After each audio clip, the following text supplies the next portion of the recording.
नमस्कार, मैं हूं कपिल सिंह चौहान और आप देख रहे हैं द वॉचमैन पोस्ट। आज हमारे साथ पूर्व कैबिनेट मंत्री और जावद विधानसभा के विधायक ओम प्रकाश जी सकलेचा मौजूद हैं। विधानसभा के विभिन्न मुद्दों पर आज हम उनसे बात करेंगे और देखेंगे कि मुद्दों पर जो तात्कालिक मुद्दे हैं जिन पर जो है काफ़ी विवाद हो रहा है उन पर उनका पक्ष क्या है। स्वागत है ओम जी आपका। धन्यवाद। सर, सबसे पहले ही उस ज्वलंत मुद्दे पे ही बात करना चाहेंगे कि मोरवन में जो सुविधि रेयांस प्राइवेट लिमिटेड नाम से टेक्सटाइल फैक्ट्री का जो है स्थापना होनी है वो अपने भूमि पूजन के समय से ही विवादों में है। ऐसी स्थिति में आज उसका स्टेटस क्या है? देखिए, पहले तो मैं थोड़ा सा सुधार करना चाहूँगा जी, विद ड्यू रिस्पेक्ट। जी, शुरुआत करने में तो यही सबसे आगे 20 सड़क पे खड़े होके मुख्यमंत्री का जिस दिन भूमि पूजन करने आए स्वागत करने खड़े थे।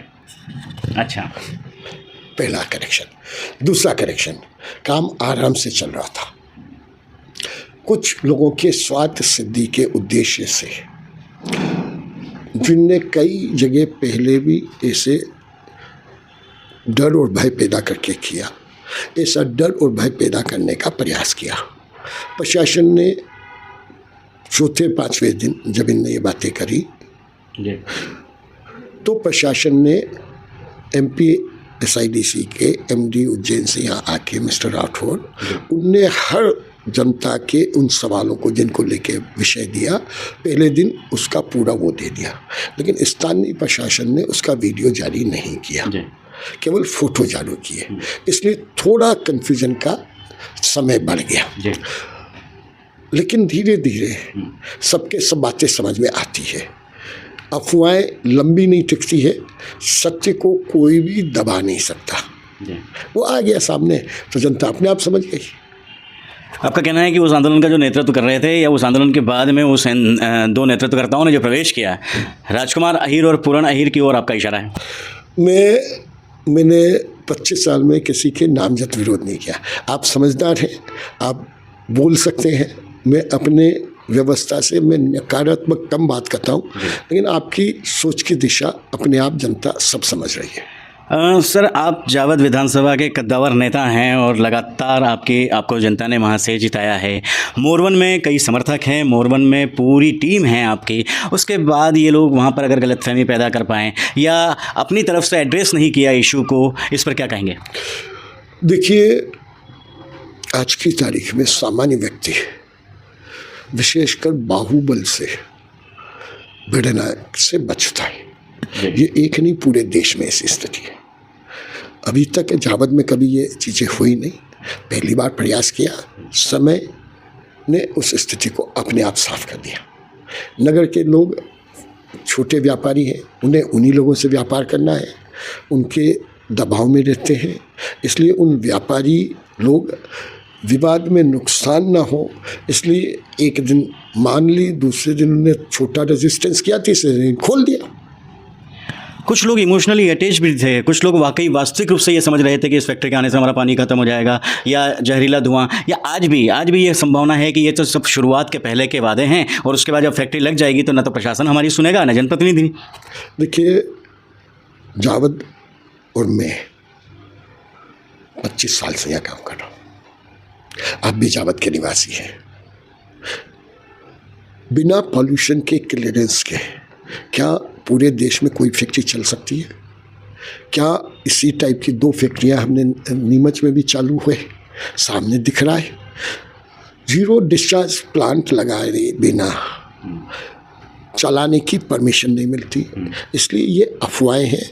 अफवाहें कुछ दिन टिकती है, कुछ लोग गुमराह हुए, कुछ दिन हुए, लेकिन जब उनके समझ में आ गई कि इसके पीछे किसका क्या उद्देश्य है तो सब अपने आप अपनी अपनी लाइन में आ गए। आपका मानना है कि अब सब कुछ सेटल हो चुका है? मेरे हिसाब से तो मुझे वादा किया है और सब मेरे उस दिन रात को, परसों रात को मेरे यहाँ आके उनने मुझे वादा किया। फिर कंपनी वालों को बुलाया, उनने भी वादा किया और काम शुरू हुआ। रोजगार को लेकर एक जो वादा किया जा रहा है, 2000 लोगों को वहाँ पर रोजगार दिया जाएगा, तो ऐसी स्थिति में मोरवन के जो ग्रामीण हैं वो अल्ट्राटेक सीमेंट फैक्ट्री का जो है एक उदाहरण देते हैं और कहते हैं कि पहले वहाँ पर जितने एम्प्लॉयज़ थे वो उनकी संख्या जो है 4-5% रह गई है और अब सब कुछ ठेका पद्धति पे चल रहा है।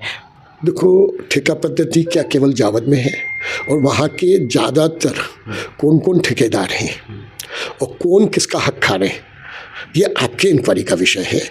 आप थोड़ी इंक्वायरी करें और बताएं जनता को कि कौन ठेकेदार हैं। एक बार फिर आपने अहिर बंधु पर ही निशाना साधा है। मैंने किसी पे निशाना नहीं साधा, आप सब समझते हैं।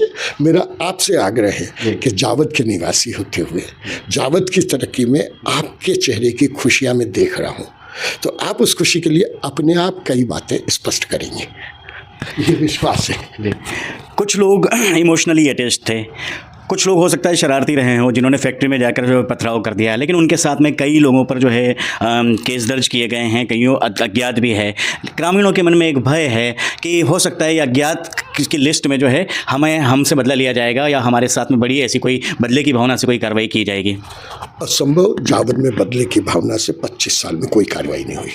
प्रशासन भी अगर कुछ करेगा तो सबसे पहले मैं विरोध करूंगा कि गलत कार्रवाई करने का मैं कभी पक्षधर नहीं रहा और ना गलत कार्रवाई होने दी जाएगी। कोई अगर निर्दोष है तो वो अपने आप मुक्त होगा। हर चीज़ का वीडियो उपलब्ध है, पॉइंटेड बात उपलब्ध है, हर आदमी हर चीज़ समझता है। आज इतनी ट्रांसपेरेंसी आ चुकी है कि समाज का हर व्यक्ति भी समझता है और आप और हम सब भी समझते हैं।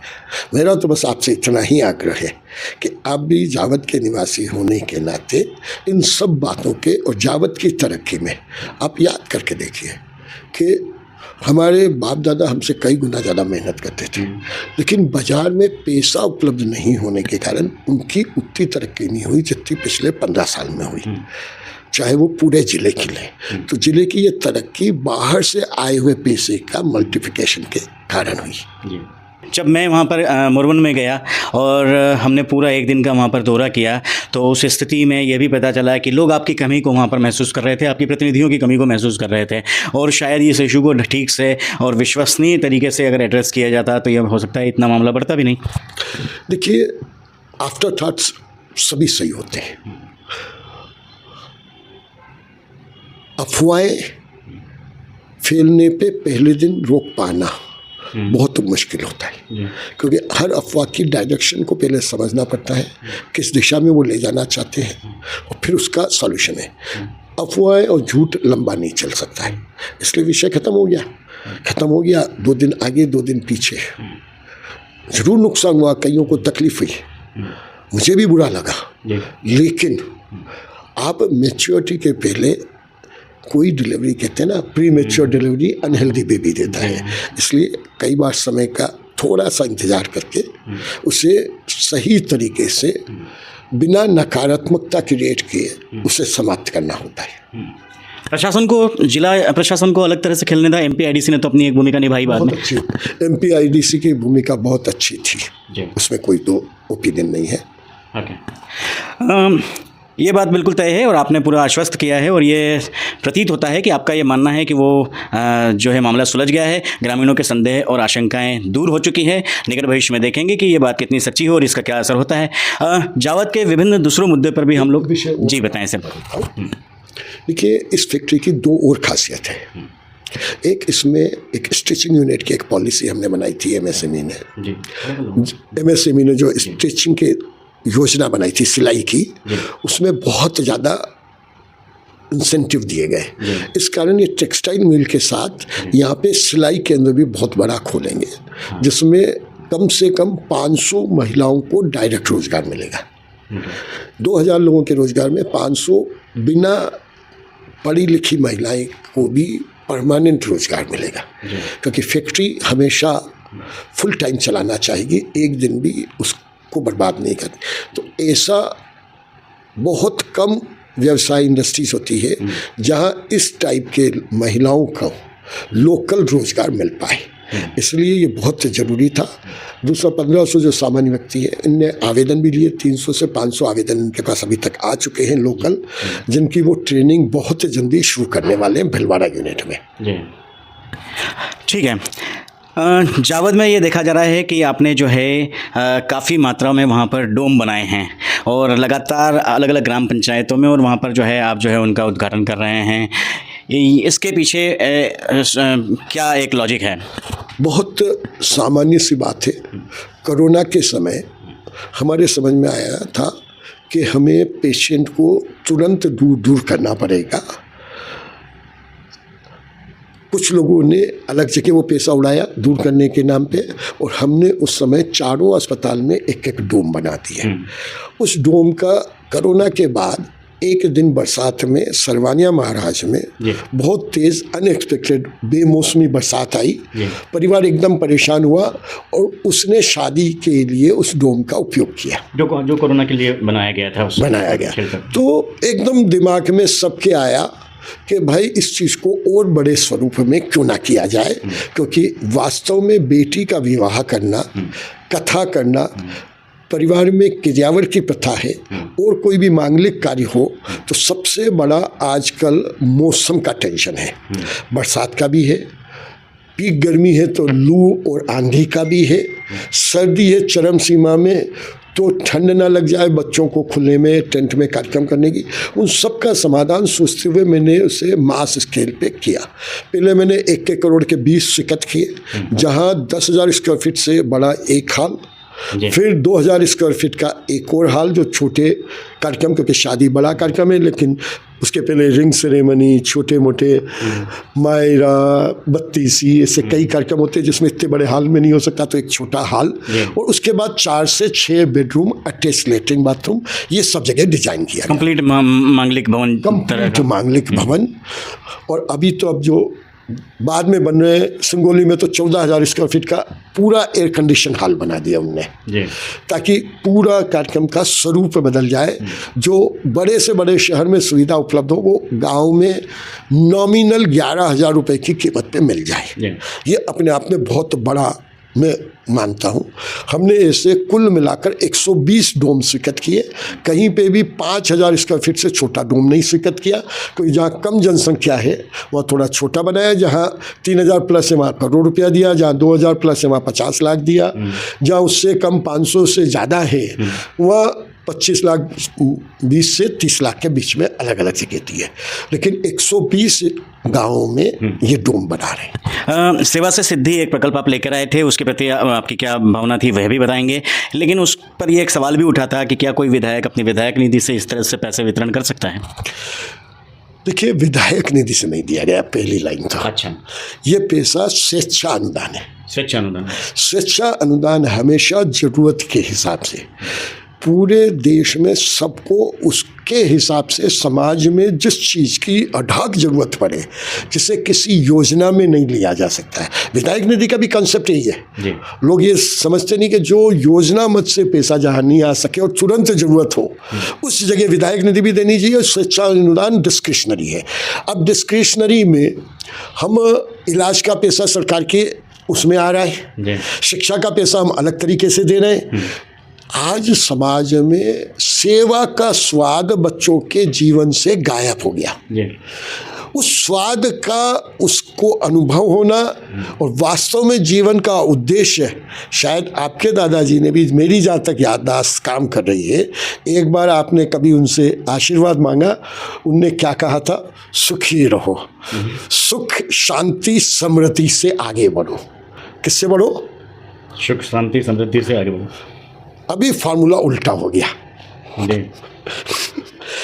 सुख शांति गायब हो गई, केवल समृद्धि के पीछे समाज दौड़ रहा है।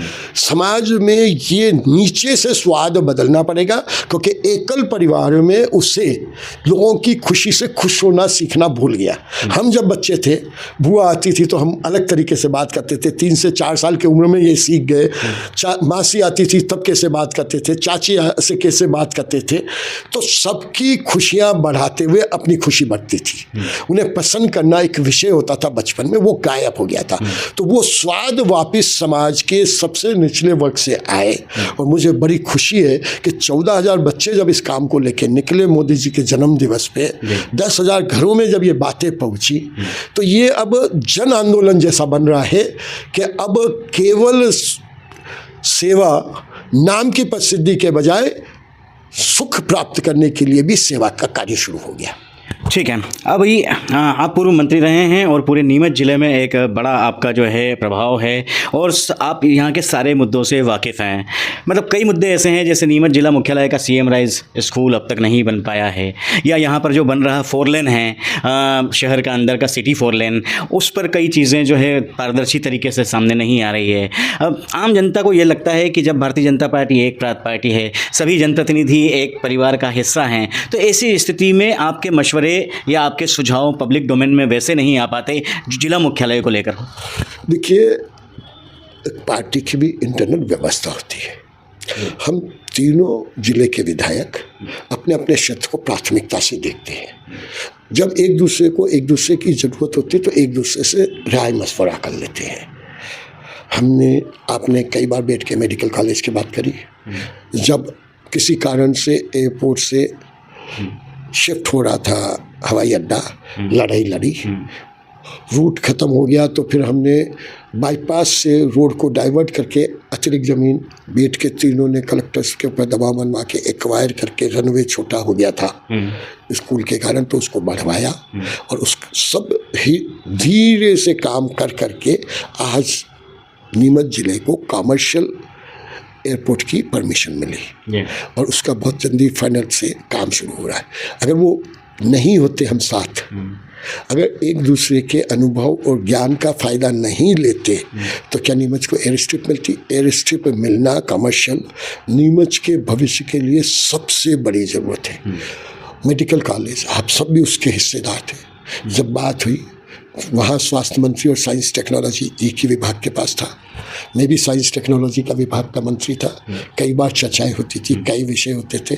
कुछ पारिवारिक पृष्ठभूमि का भी हमें बेनिफिट मिलता है, जहाँ कई नुकसान हैं, विरासत की दुश्मनियाँ भी झेली। तो उन सब के बीच में उस सब का फ़ायदा उठाते हुए आज हम सब ने ये एक्सरसाइज करी। आज धीरे धीरे हुआ। जहाँ तक सवाल है, ये एक पॉलिसी डिसीजन हुआ था। बाईपास जब बना था तो हमारी गडकरी जी से पूरे प्रदेश की चर्चा हुई। मैं भी उस मीटिंग में था मंत्री के हैसियत से और व्यक्तिगत भी मेरा संपर्क के कारण उनने कहा कि हमने पूरे प्रदेश की सभी जगह की जहाँ पे भी बाईपास बनने के कारण मेन जो स्ट्रीट छूट गई उसको भी हम केंद्र सरकार से तुरंत उसको करेंगे, उसको ले लिया।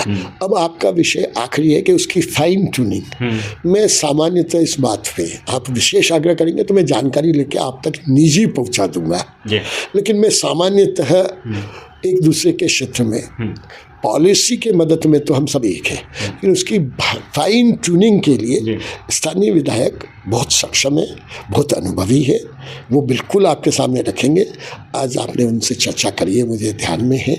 मुझे पूरा विश्वास है कि 2-4 दिन में वो आपको पूरी चीज़ से अवगत कराएंगे।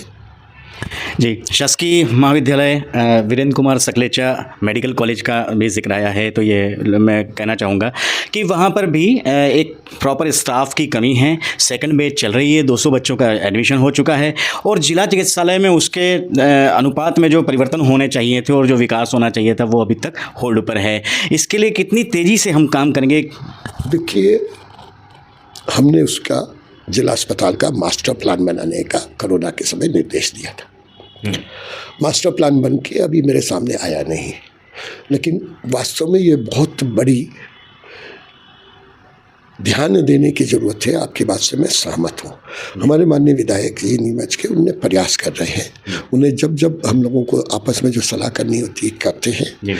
हम सब चाहते हैं कि जल्दी हो। अभी बजट में उसको और बड़ा अस्पताल की स्वीकृति मिल गई, बहुत जल्दी फंड भी आ रहा है। हमने मेडिकल कॉलेज में एक लाइन और होती है कि मेडिकल कॉलेज का हॉस्पिटल अलग होना चाहिए जिला अस्पताल के हॉस्पिटल से, क्योंकि दोनों जगह के पेशेंट का बेस बिल्कुल अलग अलग होता है।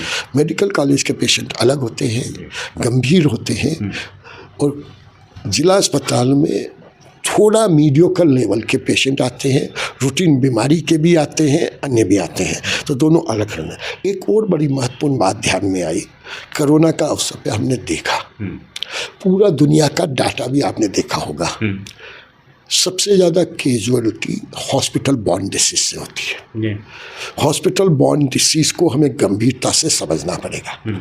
अभी बड़े शहरों में धीरे धीरे यहाँ तक की बात आ गई कि सरकारी बड़े आईसीयू के बजाय आदमी आईसीयू। मैं आपको एक छोटा सा उदाहरण बताता हूँ। मेरे बेटे का एक नेक की C3 C4 का ऑपरेशन हुआ, 6 इंच सामने से कटा, पूरी सब श्वास खाना सब नलिया को शिफ्ट करके पीछे की 2 डिस्क बदली।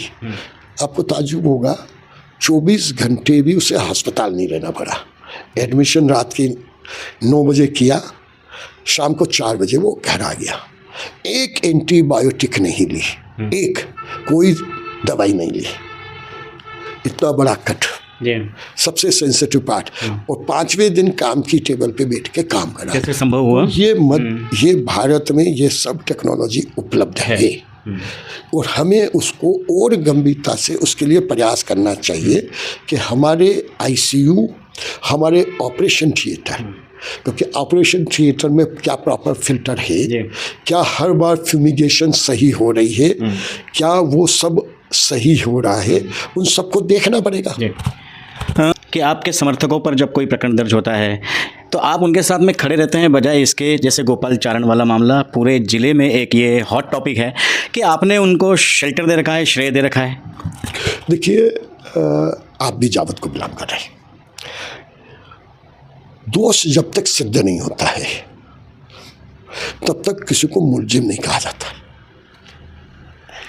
दोष सिद्ध होगा तो सरकार सजा करेगी, एक्शन लेगी। लेकिन आरोप तो लगते हैं ना, राहुल गांधी पे नेशनल हेराल्ड दोष सिद्ध नहीं हुआ, लेकिन आपकी नज़र में आरोप है उनके ऊपर हिंदुस्तान। आरोप लगाने के लिए कोई आरोप जब तक सिद्ध नहीं हो, आप पता नहीं कितने नेताओं पे कितने आरोप है। अगर मैं आज बात करूं कितने सांसदों पे कितने, उससे कई गुना ज़्यादा गंभीर आरोप है। कितने सब पार्टियां बात कर रही है क्रिमिनल अप्रोच, और कई बार ऐसे भी आरोप लगते हैं। आपको मैं एक घटना याद दिलाता हूँ। हम तीनों विधायक सांसद चारों, जब नेशनलिटी का इशू चला था, उस पर तिरंगा यात्रा लेके हम 1 घंटे बैठे थे नीमच में। पूरे देश में सब जगह बैठे थे। हमें नहीं पता हमारे खिलाफ केस रजिस्टर करा। चुनाव के ठीक 1 महीने पहले हमको एसपी ने कहा। तो ये तंत्र कई बार कैसा व्यवहार करता है, मैं कुछ कहना नहीं चाहता। वो आपराधिक प्रकरण है, ये राजनीतिक प्रकरण था। उसके भी पीछे का भाव पूरा गंभीरता से, कितना सच है कितना साजिश है, ये तो समझना पड़ेगा। और सिद्ध होने के पहले आप किसी भी आदमी, क्योंकि उसका भी राजनीतिक जीवन बहुत लंबा है, वो पिछले 15-20 साल से काम कर रहा है राजनीति में, कभी इसके पहले कोई आरोप नहीं है, क्या उसकी घटना का क्रम है, उसको पूरा तो समझना चाहिए। क्यों और क्या, आरोप प्रत्यारोप की बात नहीं है। बात ये है जब तक सिद्ध ना हो। आपने कभी मेरे मुंह से सुना है किसी के ऊपर आरोप लगाते हुए? मैंने अपने आप को दूर कर रखा है इस प्रक्रिया से। मैं कभी आज तक मैंने पहला चुनाव लड़ा तब भी मैंने कांग्रेस के किसी नेता के खिलाफ व्यक्तिगत आरोप नहीं लगाए। अभी मोरवन का जो आंदोलन हुआ, पूरन अहीर ने बोला कि ये मोहन यादव जी के खिलाफ नहीं है और प्रधानमंत्री मोदी के खिलाफ नहीं है, लेकिन ये सकलेचा जी का विरोध है। आप समझदार आदमी है। कैश सेंशन किसने किया होगा प्रोजेक्ट, स्वीकृति कौन दे रहा है, क्या विधायक को ये अधिकार मिलता है या मुख्यमंत्री का अधिकार है? फिर उनका स्वागत करने, जब भूमि पूजन करने आए क्यों आए? आरोप प्रत्यारोपों का जरूरत के अनुरूप घुमाना कुछ लोगों का शौक होता है। मैं उन पे कमेंट करना नहीं पसंद करता, लेकिन क्या बिना मुख्यमंत्री की मंशा के इतनी बड़ी फैक्ट्री की ज़मीन अलॉट हो सकती है? क्या मुख्यमंत्री जी की इच्छा के बिना MPSIDC का MD यहाँ आके बैठ के बात करेगा? फिर ये MSME का प्रोजेक्ट भी नहीं था, ये था MPIDC का। यस, आप सब समझते हैं MSME में प्रोजेक्ट किसी भी हालत में उस समय 50 करोड़ और अभी 125 करोड़ तक के आते, ये तो उससे बहुत बड़ा है। तो आप सब समझते कौन कर रहा है, क्या है। सिर्फ स्वार्थ सिद्धि के लिए गुमराह जनता को करना कुछ लोगों के प्रकृति में है। एक बड़ा सवाल और है, सरवनिया महाराज टेक्सटाइल पार्क का भूमि पूजन पूर्व मुख्यमंत्री शिवराज सिंह जी चौहान कर गए थे और वो अभी अधर में लटका है, उसका स्टेटस क्या है और क्या सर वो प्रोजेक्ट अब विधानसभा में है या नहीं? बहुत क्लस्टर नहीं है, वो बायोटेक्नोलॉजी पार्क। उसका कॉन्सेप्ट मैं पहले आपको एक्सप्लेन कर दूं, क्योंकि कई बार मुझे कई लोगों ने बताया कि औषधियाँ या विशेष चीज़ें जो पैदावार कैसे बढ़ाई जाए, किसान को क्या करना, लेबोरेटरी में कैसे टेस्ट करना, कैसे वो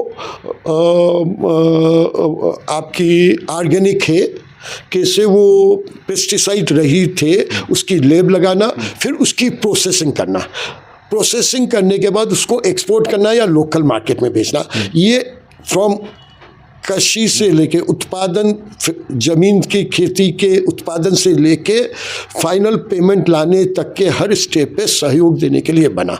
इसके पीछे की भी पूरा इतिहास आपको बता देता हूँ ताकि आपके ध्यान में आ जाए। कोरोना के समय कई औषधि के व्यापारी आए। उस समय मैं यहाँ बैठा था, समय भी बहुत था मेरे पास, क्योंकि रहना मुझे रोज़ 2 घंटे ज़िला अस्पताल में बैठना पड़ता था और एक एक चीज़ को खुद कंट्रोल देख रहा था। तो उस समय जब ये आए कि साहब हमारा 20% प्रॉफिट हुआ, 1 बार 2 बार 3 ने 8 ने 10 ने जब बार बार कहा तो मेरे जहन में आया ऐसी क्या बात है। फिर मैं गहराई में गया तो मैंने सीधा कहा यार आपने 20% प्रॉफिट में बेच लिया, लेकिन आप तो इसमें 200% प्रॉफिट और बढ़ा सकते थे, आप क्यों छोड़ रहे हैं? तो उन्होंने बोला कि ये समस्या है, हमारे यहाँ कोई लेबर नहीं है, मध्य प्रदेश में कोई इंफ्रास्ट्रक्चर नहीं है, कोई गाइड करने वाला नहीं है, तो हम तो जो भी औषधि आती है उसको ज़्यादा से ज़्यादा ग्राइंड करके फिल्टर करके शॉर्टेक्स करके भेज देते हैं।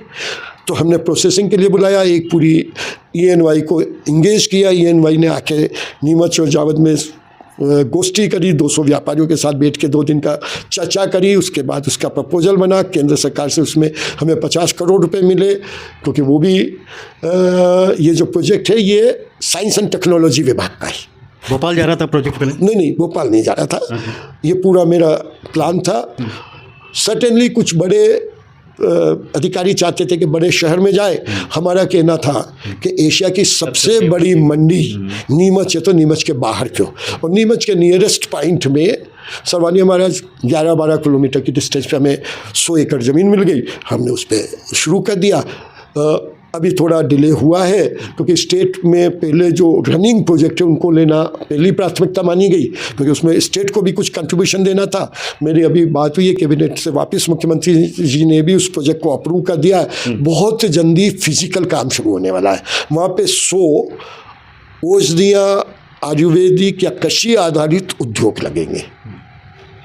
आपने एक बार जावद विधानसभा से भ्रष्ट और दागी पुलिसकर्मियों को बाहर निकलवाया था लेटर लिख के। पिछले दिनों 2 दिन पूर्व एक एक्सीडेंट हुआ बड़ा दुखद, उसमें एक विधानसभा क्षेत्र के नागरिक की मौत हो गई है। ऐसी स्थितियों से निपटने के लिए और पुलिस के लिए कोई स्पेशल संदेश और ऐसे घटनाक्रम दोबारा ना हो, और उनकी क्या मदद कर सकते हैं परिजनों की? परिजनों की मदद के लिए कल परसों पहले रेड क्रॉस से 50,000 रुपये भिजवाए। मैंने मेरे स्वच्छानुदान से भी कुछ पैसा दिया है। मुख्यमंत्री जी के यहाँ पे आवेदन भिजवाया कि 5 लाख रुपए का हमने विशेष रिक्वेस्ट करी कि परिवार को दे, क्योंकि 1-1.5 लाख रुपए का उस बच्चे के इलाज में भी खर्चा हो गया। हम जिम्मेदारी लेंगे। इसमें जो बात सामने आई है, बाकी तो तथ्यों पे आई है, अभी जांच में है कि शायद वो अधिकारी पुलिस का थोड़ा नशे में था, ये भी चर्चा आई। लेकिन उसमें एक और अच्छी बात भी ये आई कि नशे में होने के बाद भी, दुर्घटना के बाद वो आदमी भागा नहीं, व्हीकल लेके रनअवे नहीं हुआ। वहाँ घटनाक्रम में उसने रुका, उसने एम्बुलेंस बुलवाई। जितना संभव, दुर्घटना कभी भी हमेशा अप्रिय होती है। दुर्घटना है, उससे नुकसान जिनको हुआ उनको संवेदना है, लेकिन दुर्घटना को पब्लिक मूवमेंट का विषय नहीं बनाना चाहिए। नशे में गाड़ी चलाना बुरी बात है, इतनी जगह कैंप लग रहे हैं, पूरे देश में उसका चल रहा है, लेकिन फिर भी रोज़ हजारों की संख्या में नशे के केसेस सामने आ रहे हैं। प्रधानमंत्री से लेके गडकरी जी के कई बयान हमने देखे हैं, हमारे मुख्यमंत्री के कई बयान देखे हैं। हम सब प्रयास कर रहे हैं कि विकास के साथ उसके कुछ साइड प्रॉब्लम्स भी आती है। जब जैसे जैसे हाईवे बढ़ेंगे, सड़कें अच्छी होगी तो गति बढ़ेगी, सड़कों पे गति बढ़ेगी तो दुर्घटनाओं की संभावनाएं भी होगी। तो गति से हमारी ट्रेनिंग के टाइम में की गति थोड़ी स्लो है, जागरूकता की गति थोड़ी स्लो है, उसे भी बढ़ाना पड़ेगा। मेरी SP से भी बात हुई, मेरी कलेक्टर से भी बातें हुई, और मेरे तुरंत में कहीं और था तो वहाँ का नगर पंचायत के अध्यक्ष ने आके परिवार को समझाकर उनसे धरना तुरंत उठवाया, क्योंकि प्रशासन उसे मैनेज नहीं कर पा रहा था, तो हमारे आदमी गए और कोई अप्रिय घटना आगे ना हो उसके लिए ज़रूर हम प्रयास करें, और हम सब ने बैठ के बैठक करिए। सर, द वॉचमैन पोस्ट से बात करने के लिए बहुत बहुत धन्यवाद आपका। Thank you so much, thank you so much. आपने एक अच्छा प्रयास किया जिसमें जनता के गुमराह हो रहे कुछ नागरिकों को उनके समय की बर्बादी, किसी गलत अनजाने में किसी गलत आदमी के सहयोग से बचाने का आपका भी ये प्रयास है, उसके लिए मैं आपकी भी अनुमोदना करता हूँ। और ये चाहता हूँ कि ऐसे समय ऐसी सकारात्मक चर्चाएं भी दोनों पक्ष आपका अपने ओपिनियन के साथ भी जाए, केवल हमारा बयान नहीं, आपकी व्यक्तिगत ओपिनियन भी साथ जाना चाहिए ताकि जनता समझे कि वास्तविकता क्या है। धन्यवाद। Thank you so much sir. तो ये थे पूर्व मंत्री और वर्तमान में जावद के विधायक ओम प्रकाश जी सकलेचा, जिन्होंने विकास के साथ साथ मोरवन विवाद के साथ साथ अपने ऊपर लगे कई आरोपों पर भी विस्तार से जवाब दिया। मैं हूं कपिल सिंह चौहान और आप देख रहे हैं द वॉचमैन पोस्ट।